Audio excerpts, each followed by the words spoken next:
Bəxt degan nima? Gitar chalishni, naqsha aytishni bilish, balkim bir qobiliyat, bir talant. Biroq aytgan naqshani tushunadigan, anglaydigan bir odam uning bo'lishi mana bu baxt. Yolg'izlik balkim bir ko'ngilsiz bir holat, lekin uni sening eng arziydigan bir kishi bilan uchrashtirishi mana bu baxt. Kunda kashfetishing balkim bir nachar odat, lekin sening nima uchun kashfetadiganligini biladigan bir odam uning bo'lishi mana bu baxt.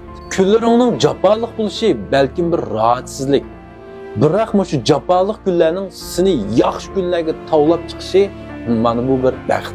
Hamma ishlarga parvosiz bo'lish balkim bir xil nachar odat. Lekin tugumas ushoq so'z, oyga chiqmas g'ayvatlarga bir parvosiz bo'lish bu bir baxt.